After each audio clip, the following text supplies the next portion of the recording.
Hermanos, que Dios les bendiga. Este es el pastor Percy J. Riley saludándolos desde la ciudad de Los Ángeles, California, en esta hermosa tarde de domingo. Hoy vamos a seguir con la serie de la cual hemos estado hablando ya varios días, refutando herejías unicitarias. Hoy vamos a hablar sobre la distinción que hay en la divinidad, la cual está compuesta de tres personas. Cada persona de la Trinidad es plenamente Dios. Esto lo establecemos desde un principio. No solo hay un Dios que consiste de tres personas distintas. Cada una de estas personas es plenamente Dios, es decir, el Padre es plenamente Dios, así como también lo son el Hijo y el Espíritu Santo. El Hijo no es mitad Dios, ni el Espíritu Santo es mitad Dios. Cada persona es enteramente Dios en sí misma. Entonces, individualmente, cada miembro de la Trinidad es Dios y colectivamente todos son Dios. Por supuesto, nunca podría haber una división en su naturaleza y esencia. En otras palabras, el Padre no es un Dios y el Hijo otro Dios y el Espíritu un tercer Dios. Solo hay un Dios. Cada persona es Dios y Dios está en armonía perfecta consigo mismo. Dios tres en uno, y como tal, Él es incomprensible a la mente humana. Esto es difícil de entender para criaturas limitadas como nosotros, pero las tres personas de la divinidad son una en naturaleza divina, esencia, atributos y gloria. No hay un ser creado al cual podamos comparar con el gran creador, y todas las analogías que intentemos de usar para ilustrar quién es Dios fallarán miserablemente. Tenemos que admitir que aunque no podamos encajar este Dios glorioso en nuestras mentes pequeñas, debemos aceptar lo que enseña su palabra por fe. Para nosotros que lo amamos y creemos verdaderamente, pasaremos toda una eternidad recibiendo una revelación más y más de quién es Él. No es nuestro deber de analizar a Dios y descifrarlo lógicamente. Ten mucho cuidado con eso, estimado unicitario, que intentas analizar y descifrar a Dios. Tu mente finita es eso, es finita, no es eterna. Así es como muchos se han desviado de la fe a las profundidades de la herejía teológica, como ejemplo, los unicitarios. En vez de esto, debe ser nuestra obligación como cristianos estar asombrados y maravillados de Él y glorificarle por quien es Él. Él es mucho más glorioso, poderoso e incomprensible de lo que jamás podamos imaginar. Veamos ahora, mis estimados oyentes, la deidad del Padre. El mero principio de la Biblia comienza por mencionar el Padre. En el principio, Dios. Génesis capítulo 1, verso 1. A través de toda la Biblia, el Padre es visto como un Dios soberano sobre todas las cosas. Esto también se puede ver en todas las declaraciones de Jesús acerca de estar sometido a la voluntad de su Padre, especialmente después de la resurrección, cuando Jesús llamó al Padre Dios. Jesús dijo: no me toques, porque aún no he subido a mi Padre. Mas ve a mis hermanos y diles: subo a mi Padre y a vuestro Padre, a mi Dios y a vuestro Dios. San Juan capítulo 10, verso 17. Las epístolas continúan con la misma verdad. Por ejemplo, Pablo escribe: un Dios y Padre de todos, el cual es sobre todos y por todos y en todos. Efesios 4:6. También se puede ver la deidad del Padre a través del Nuevo Testamento, cuando al decir Dios se refiere al Padre. Hay innumerables escrituras que enseñan la deidad del Padre. Jesucristo. Jesucristo es plenamente Dios, así como plenamente hombre. Esto es demostrado muy claramente, incluso en el Antiguo Testamento, aproximadamente 700 años que Jesús caminara sobre la tierra. Isaías profetizó de esta manera: porque un niño nos es nacido, hijo nos es dado, y el principado sobre su hombro, y se llamará su nombre: admirable, consejero, Dios fuerte, Padre eterno, príncipe de paz. Isaías capítulo 9, verso 6. Notemos, notemos claramente que dice un niño nos es nacido, que es Dios fuerte. Esta es una clara descripción de la encarnación de Cristo cuando Dios mismo se hizo hombre.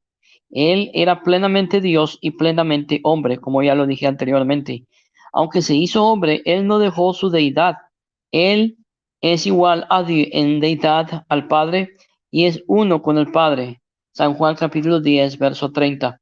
También leemos en el comienzo de San Juan esto: en el principio era el verbo, y el verbo era con Dios, y el verbo era Dios. Perdón, era en el principio con Dios. San Juan capítulo 1, versos 1 y 2. El Evangelio de San Juan empieza con un paralelo, a la oración de inicio de Génesis. En el principio, es decir, Juan está hablando de antes que comience el tiempo, antes de que hubiera ninguna creación. Cuando Dios moraba solo en la perfecta armonía de su propia gloria. Nota aquí el verbo, un título de Cristo usado por San Juan. Ver San Juan capítulo 1, verso 14 y Primera de San Juan capítulo 1, verso 1 y Apocalipsis 19, 13. Ya existía en el principio. Él no fue creado durante la creación que está registrada más adelante en Génesis, sino que ya estaba ahí antes de que fuera creado. También Jesús estaba con Dios. Esto enseña que Él es una persona distinta del Padre. Y sin embargo, Cristo era Dios. Es decir, Él era igual en deidad con el Padre. Esto es demostrado claramente por otras declaraciones de Cristo, donde dice que Él es igual al Padre. Por ejemplo, leamos San Juan capítulo 5, versos 17 y 18, y San Juan capítulo 14, verso 9. Jesús también pronunció: como el Padre, yo soy. Jesús le dijo: de cierto te digo, antes de que Abraham fuese, yo soy. San Juan capítulo 8, verso 58. Es decir, hermanos amados, que Jesús estaba identificando como con el mismo yo soy que habló a Moisés de la zarza ardiente, que no era nadie menos que Dios. Éxodo capítulo 3, verso 14. Él también declaró que existía antes de Abraham, quien existía antes de Moisés, por consiguiente, demostrando que el Cristo es eterno. Es una declaración audaz de Jesús al decir que Él sea Dios.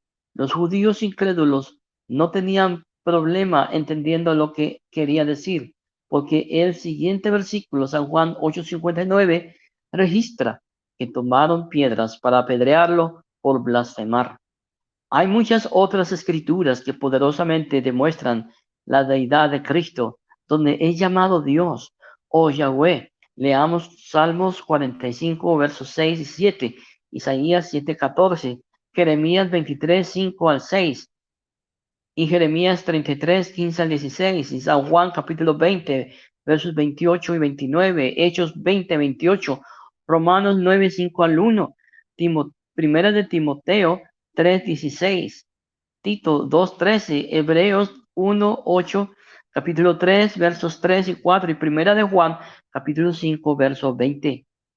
Como el Hijo de Dios, Jesucristo existía eternamente. Nunca fue creado. Hay una herejía antigua que se llama el arianismo, que fue condenada por el concilio de Nicea en el año 325 de nuestra era, que enseña que el Hijo de Dios fue creado por el Padre en un cierto punto de historia y que el Hijo de Dios fue la primera creación de Dios. Esta herejía enseña que en algún tiempo el Hijo de Dios no existía y ni tampoco existía el Espíritu Santo. Por lo tanto, esto enseña que Jesús no es igual al Padre, sino que solo es la más grande de las criaturas de Dios. Enseña que Jesús era como el Padre, pero que no era de la misma naturaleza que el Padre. Aunque esta herejía fue condenada hace mucho tiempo atrás por la Iglesia, todavía existe hoy en día. Entre los defensores actuales de esta herejía están los testigos de Jehová, que enseñan que Jesús fue creado y su nombre es el Arcángel Miguel. Sin embargo, todas las escrituras de arriba que dicen que Jesús es Dios, claramente refutan este punto de vista herético. Dios no puede ser creado porque Él es el creador y como tal es eterno. Adicionalmente, una lectura honesta de Hebreos capítulo 1 y capítulo 2 rápidamente demostrará que Jesús no puede ser un ángel, ni siquiera un arcángel, porque dice que Él es más grande que los ángeles. Hebreos también dice que el Hijo de Dios no tuvo principio de días, por lo tanto, enseñando que existió por toda la eternidad como el Hijo de Dios. Hebreos capítulo 7, verso 3. Bendito sea el Señor. La deidad del Espíritu Santo. Veamos la deidad del Espíritu Santo. El Espíritu Santo, al igual que el Padre, al igual que el Hijo, es Dios. El Espíritu Santo también es plenamente Dios. Leemos en el libro de Hechos que el apóstol Pedro, llama al Espíritu Santo Dios. Pero cierto hombre llamado Ananías con Zafira, su mujer, vendió su heredad y sustrajo del precio, sabiéndolo también su mujer, y trayendo solo una parte, la puso a los pies de los apóstoles y dijo: Pedro, Ananías, ¿por qué llenó Satanás tu corazón para que mintieses al Espíritu Santo y sustrajeses del precio de la heredad, reteniéndola? ¿No se te quedaba a ti? Y vendida, ¿no estaba en tu poder? ¿Por qué pusiste esto en tu corazón? No has mentido a los hombres, sino a Dios. Al oír Ananías estas palabras, cayó y expiró, y vino un gran temor sobre todos los que lo oyeron. Hechos capítulo 5, versos del 1 al 5. Notemos cómo primero San Pedro dice que Ananías mintió al Espíritu Santo, pero luego San Pedro sostiene y dice: no has mentido a los hombres, sino a Dios. Primero claramente está asociando al Espíritu de Dios o al Espíritu Santo con Dios mismo. El Señor Jesús también exaltó al Espíritu Santo al lugar de la deidad y en su reprimenda a los fariseos por blasfemar contra el Espíritu. Por tanto os digo, todo pecado y blasfemia será perdonado a los hombres, mas la blasfemia contra el Espíritu no le será perdonada. A cualquiera que dijere alguna palabra contra el Hijo del Hombre, le será perdonada, pero al que hable contra el Espíritu Santo, no le será perdonado ni en este siglo, ni en el venidero. San Mateo capítulo 12, versos 31 al 2. Aquí Jesús está asociando el Espíritu Santo con Dios al decir que es posible blasfemar contra el Espíritu, un pecado que no tiene perdón. Jesús también asoció al Espíritu con Dios en Lucas 11:20 al decir que él echaba fuera demonios por el dedo de Dios. Sin embargo, en un texto paralelo en San Mateo 12:28, Jesús dice que él echaba fuera demonios por el Espíritu de Dios. Él enseñó que el Espíritu era Dios mismo.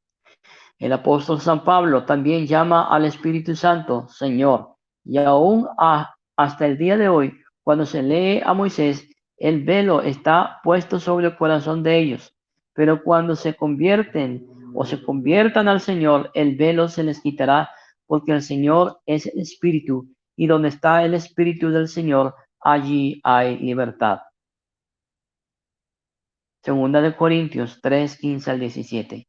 La verdad de que el Espíritu Santo es Dios también está demostrado en lo que la Biblia dice acerca de la regeneración, o sea, el nuevo nacimiento. En San Juan capítulo 3, verso 6 dice que los que son nacidos de nuevo son nacidos del Espíritu. Sin embargo, en San Juan 1:13 dice que los que son nacidos de nuevo son nacidos de Dios. De esta manera, Juan está diciendo que el Espíritu Santo no es nadie menos que el mismo Dios. La Biblia también enseña que el Espíritu es una persona y no una fuerza invisible de poder. Entonces, respondió y me habló diciendo, esta es palabra de Jehová a Zorobabel, que dice, no con ejército ni con fuerza, sino con mi Santo Espíritu, ha dicho Jehová de los ejércitos. Zacarías 4:6. Si el Espíritu Santo no era una persona viva, sino una fuerza o poder, entonces este versículo sería superfluo y autocontradictorio. Sería una tontería traducirlo de este modo, no con ejército ni con fuerza, sino con mi fuerza, ha dicho Jehová de los ejércitos. ¿Ven que suena no suena bien? Aquí vemos que el Espíritu Santo es distinto al poder de Dios, aunque por supuesto el Espíritu Santo es todopoderoso.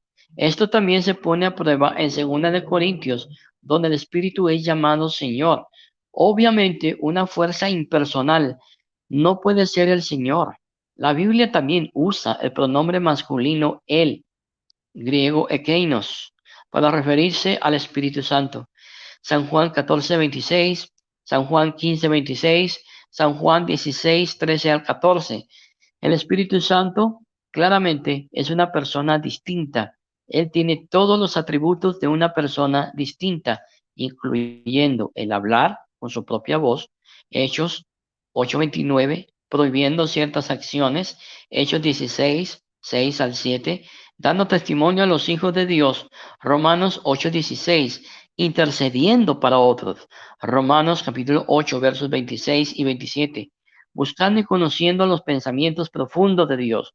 Primera de Corintios 2:10 al 11, distribuyendo diferentes dones de diferentes personas según su espíritu o según su voluntad, perdón. Primera de Corintios 12:11, aún entristeciéndose por el pecado. Efesios 4:30, él incluso puede ser insultado. Hebreos capítulo 10, verso 29. Sigamos, mis estimados. Los papeles comparativos de la Trinidad. Repito, los papeles comparativos de la Trinidad. Ninguna persona en la Trinidad opera independientemente ni a la exclusión de los otros. El Señor es uno. Deuteronomio 6:4. La Trinidad estaba obrando en la creación de todas las cosas. En el principio creó Dios los cielos y la tierra estaba desordenada y vacía. Las tinieblas estaban sobre la faz del abismo, y el Espíritu de Dios se movía sobre la faz de las aguas. Y dijo Dios, sea la luz, y fue hecha la luz. Génesis 1, del 1 al 3. En estos versículos se refiere al Padre. El Espíritu de Dios es obviamente el Espíritu Santo. Luego dice, y dijo Dios, demostrando que la obra de la creación fue llevada a cabo por medio de la palabra Jesucristo, San Juan 1, del 1 al 3. Todos los tres miembros de la Trinidad están en estos primeros versículos de la Biblia. La Trinidad también estaba obrando para cumplir la redención. El Padre envió al Hijo, San Juan 3:16 al 17. El Hijo descendió y dio su vida para salvar a los pecadores, Romanos 5:8. Y el Espíritu Santo convence, llama y regenera a estos pecadores, San Juan capítulo 3, versos 6-8, San Juan 6:33 y San Juan 16:8. En Romanos 8:29-30 también vemos la Trinidad obrando para redimir a los escogidos.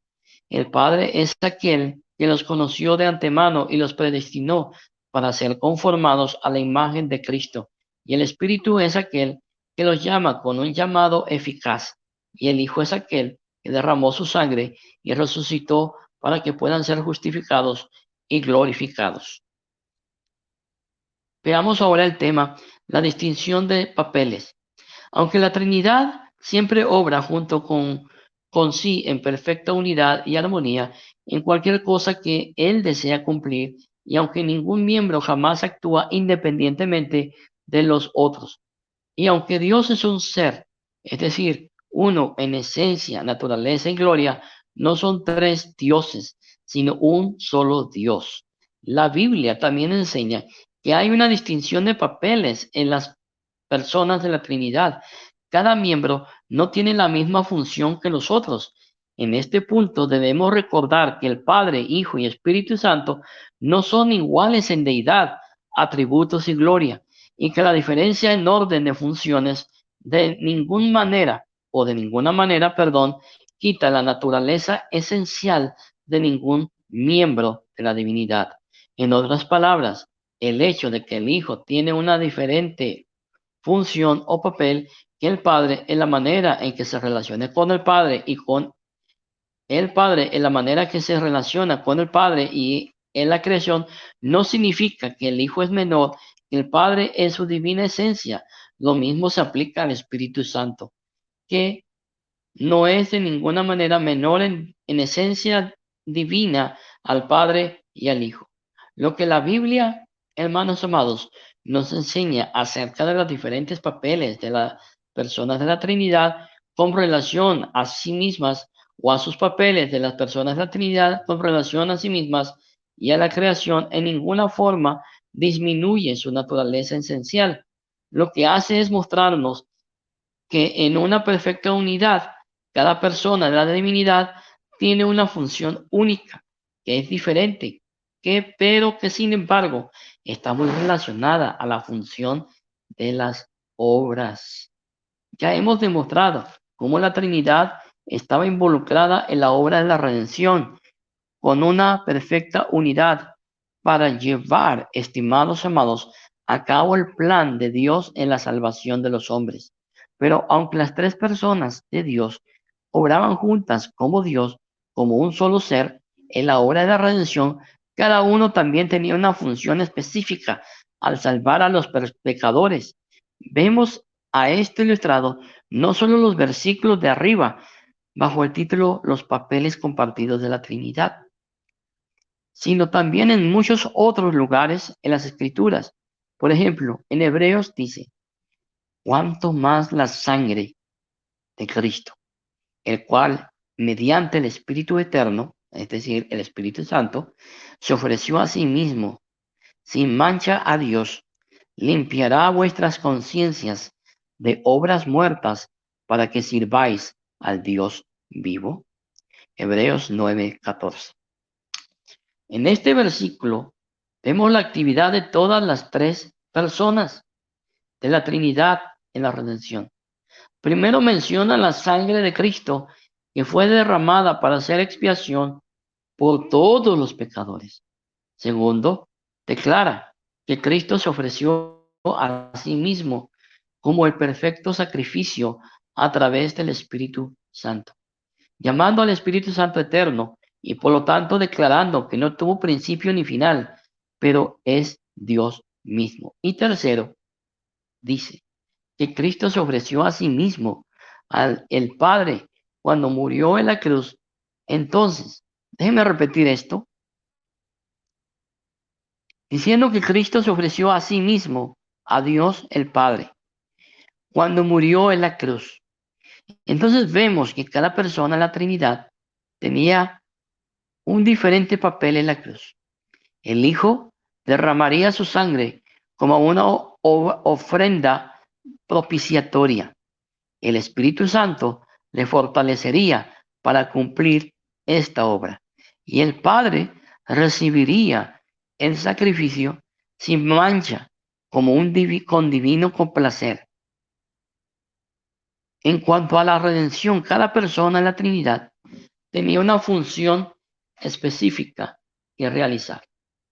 La distinción de papeles en las personas de la Trinidad no solo se encuentran en la manera que realizaron la creación y la obra de redención, pero también hay una eterna distinción de papeles en la manera que cada persona de la divinidad se relaciona el uno con el otro.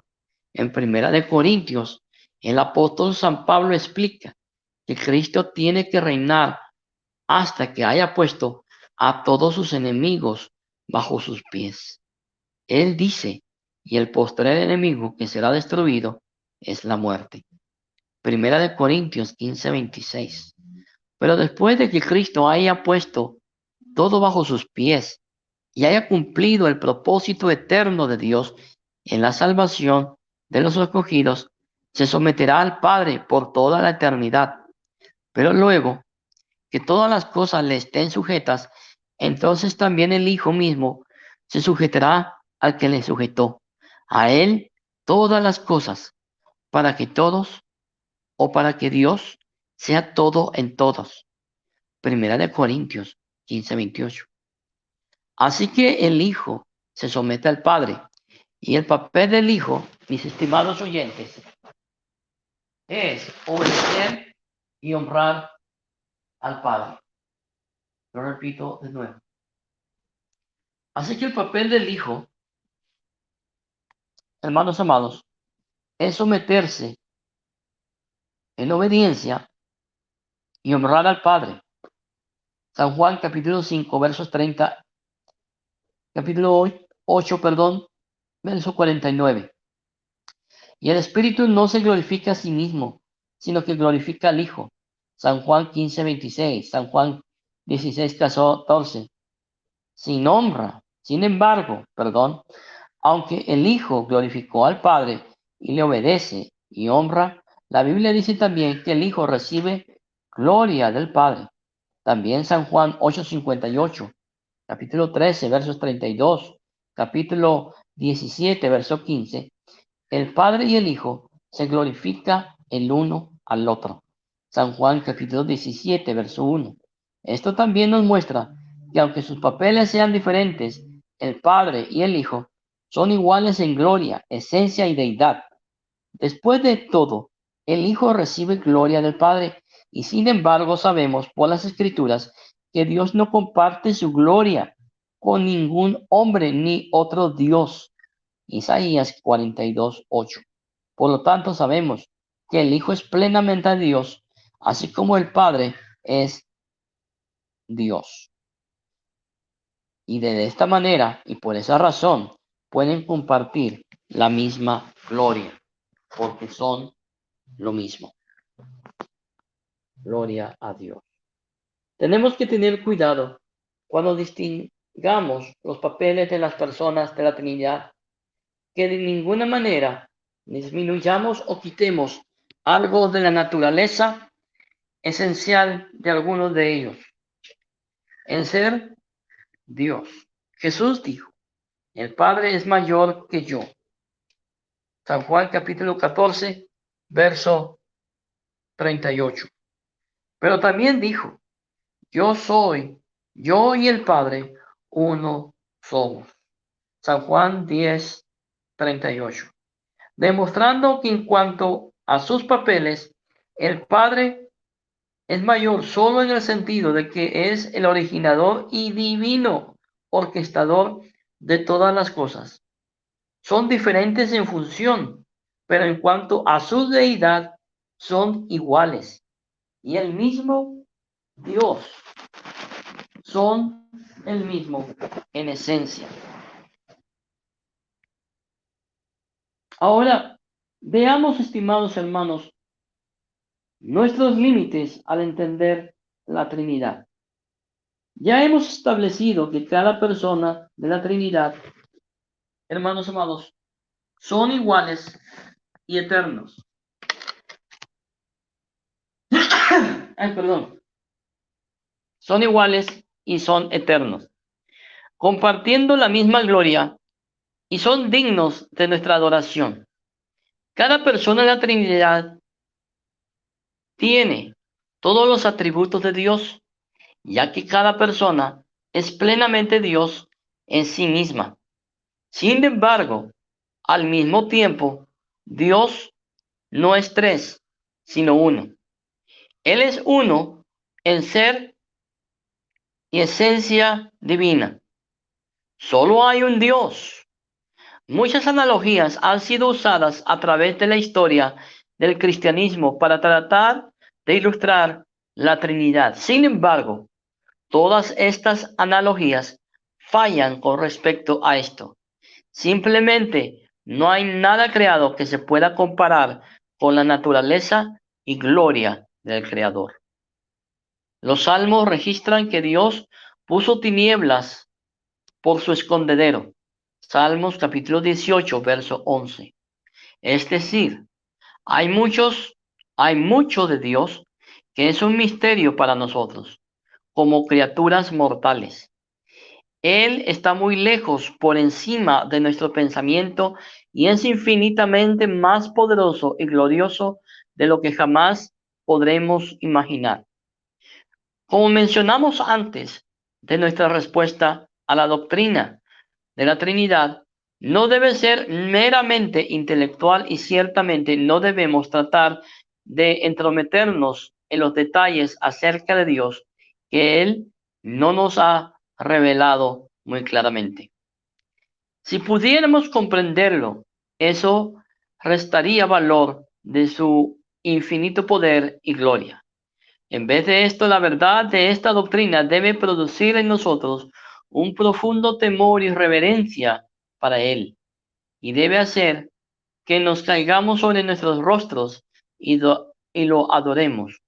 El apóstol San Pablo ilustra esto cuando dice: oh profundidad de las riquezas de la sabiduría y de la ciencia de Dios, cuán insondables son sus juicios, inescrutables sus caminos. Porque ¿quién entendió la mente del Señor? ¿O quién fue su consejero? ¿O quién le dio a él órdenes?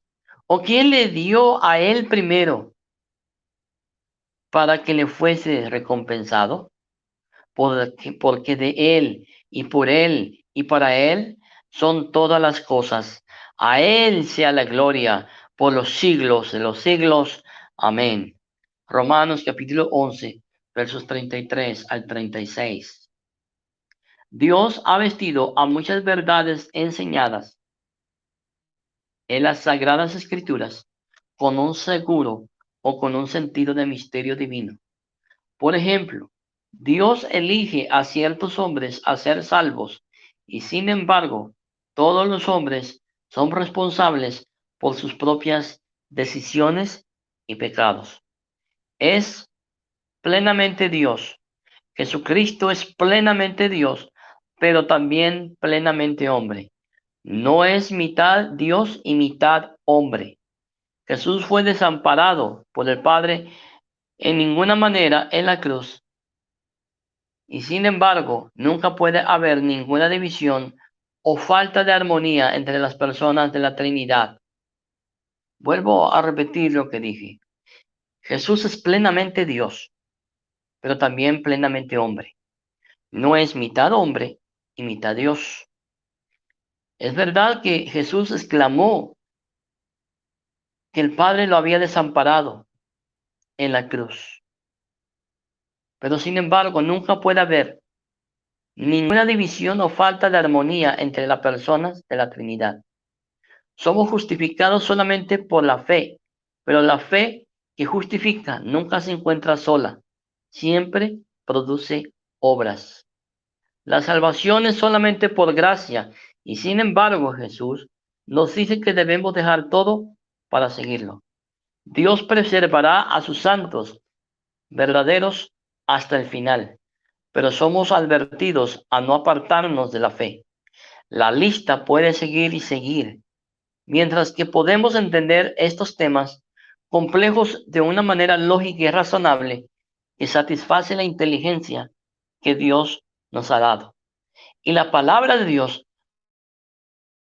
que son razonables, que tienen sentido, el resultado final es que tenemos que admitir que todos somos hombres y que los planes de Dios son demasiado altos y sublimes para que nuestras mentes pequeñas puedan entender a un Dios tan maravilloso, tan glorioso, tan alto. Ver, además, el obedecer y amar a nuestro corazón y con él, con la sencilla fe de un niño. San Mateo capítulo 18, versos 2 al 3. Ahora veamos los resultados de negar la Trinidad. La Trinidad es una doctrina esencial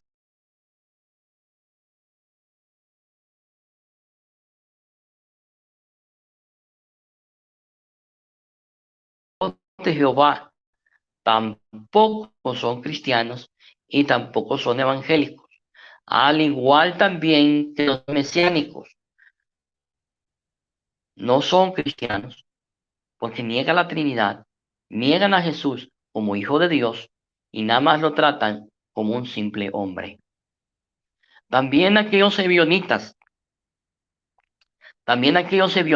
mis estimados hermanos, que dicen que Jesús nunca fue Dios en la carne, que Jesús era el hijo biológico de José y que Jesús llegó a recibir la divinidad cuando fíjese bien, cuando éste se bautizó o cuando éste resucitó. Eso es una herejía y estas personas no son cristianas, no conocen a Cristo y necesitan arrepentirse de su herejía y pedirle perdón a Dios. Por esto digo yo, hermanos amados, que cualquiera que niegue la Trinidad es una negación del mismo Evangelio. Y cualquier grupo que niegue la Trinidad no debe ser considerado cristiano, sino debe ser visto como el objeto de nuestro evangelismo e instrucción sobre las cosas de Dios, con el fin de llevarles un conocimiento de la verdad. Según de Timoteo, capítulo 2, versos 24 al 26. ¿Por qué es importante la doctrina de la Trinidad? Es la pregunta que surge en mi corazón. Existen varias razones y en esta hora se las voy a decir. Una negación de la Trinidad resultará en una negación de la persona de Dios.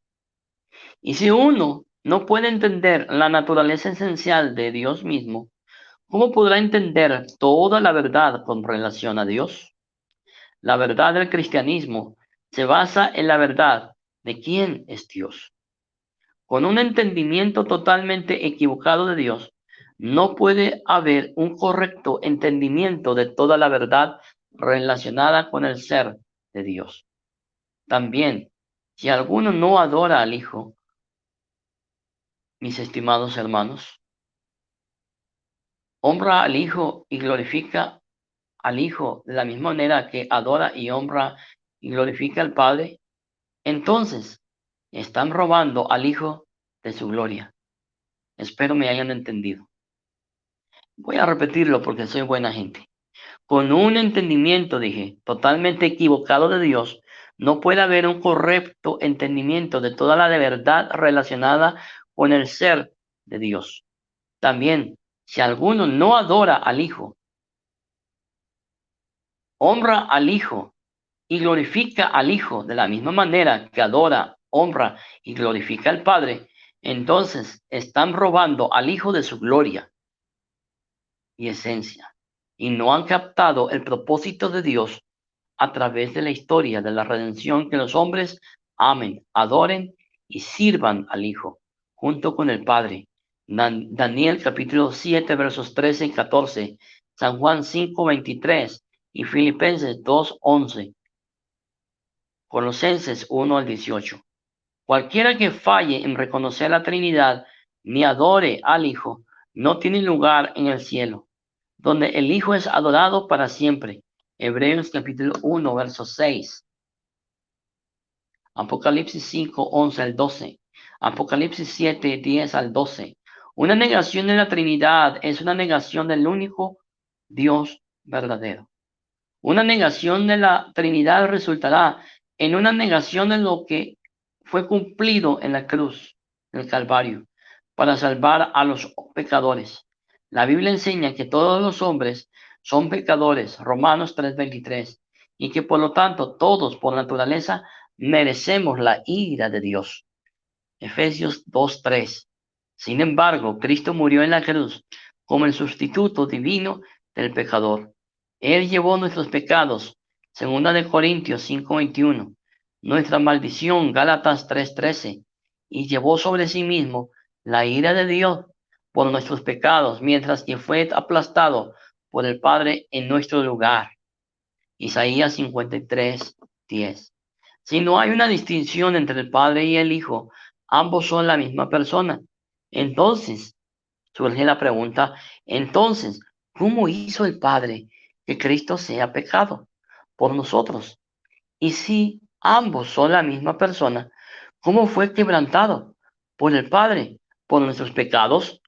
El negar la Trinidad significa que uno tiene que negar que el Padre hizo que Cristo fue hecho pecado por nosotros y que Jesús llevó la ira de Dios que nosotros merecíamos.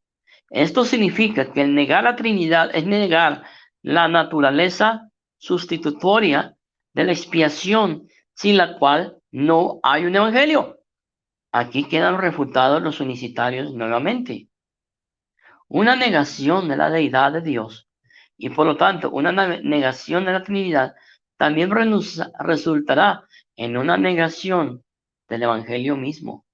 A negar a la persona que nos dio el Evangelio, esto es porque Jesucristo tenía que ser plenamente Dios para ser sin pecado y por lo tanto ser calificado como el sacrificio perfecto y por lo tanto ser calificado, como dije anteriormente, como el sacrificio perfecto para hacer una expiación y salvar a los pecadores. Esto es porque la Biblia enseña que todos los que nacieron como descendientes de Adán nacieron en pecado. Romanos 5, 14 al 19. Todos los hombres fueron concebidos con una naturaleza pecaminosa desde el vientre de sus madres. Salmos 51, 5. Sin embargo, Jesucristo tenía que ser Dios y concebido del Espíritu Santo para no heredar la naturaleza pecaminosa de Adán. Él tenía que ser Dios para ser sin pecado, ya que todos los hombres nacen en pecado y han pecado. Romanos 3:23. Su vida perfecta y el hecho de que era sin pecado lo calificó para ser el Cordero de Dios sin mancha. Primera de Pedro 1:19. El hecho de que era sin pecado lo calificó para que sea el Salvador, que pueda salvar a los que habían pecado. San Juan 14:30 y Segunda de Corintios 5:21, Hebreos 4:15, Primera de Pedro 2:22 y Primera de San Juan 3:5. Para hacer el perfecto sacrificio y ser la expiación por los pecados del mundo, Jesús tenía que ser Dios en la carne. Así que sin la deidad de Cristo no tienes expiación y sin la deidad y sin la expiación no tienes salvación. Por lo tanto, una negación de la Trinidad al negar que Jesucristo es Dios es una negación de lo que Él cumplió en la cruz para salvar a los pecadores. Y uno no puede ser salvo si no tiene fe en su sangre. Romanos 3:25. Un rechazo de la Trinidad es un rechazo de la palabra de Dios misma. Esta doctrina es tan claramente revelada en las Escrituras, especialmente en el Nuevo Testamento, que si alguien se equivoca en entender una doctrina que está tan claramente revelada, se equivocará inevitablemente en otros puntos de doctrina que son iguales de claros en las Escrituras. Por lo tanto, un error en este punto resultará en errores en muchos otros puntos. Esto es comprobado por los muchos grupos que niegan la Trinidad, los testigos de Jehová, no solo Jesús. No solo niegan la Trinidad, sino también a la justificación solamente por la fe, la deidad de Cristo, la perfecta expiación de Cristo en la cruz y muchas otras doctrinas esenciales. Los pentecostales unicitarios, los llamados solo Jesús, también conocidos como los apostólicos, no solo niegan la deidad de la Trinidad, sino también las doctrinas bíblicas de la salvación solamente por la fe y de la regeneración, enseñando que uno tiene que ser bautizado para ser salvo y que uno no tiene el Espíritu Santo hasta que hable en lenguas, entre muchas otras falsas doctrinas de esta herética organización. Puesto que toda la verdad de Dios está estrechamente vinculada, una negación de una verdad principal, sin duda resultará en la negación de otras verdades. Y no hay excepción a esto en ningún grupo histórico que ha negado la realidad.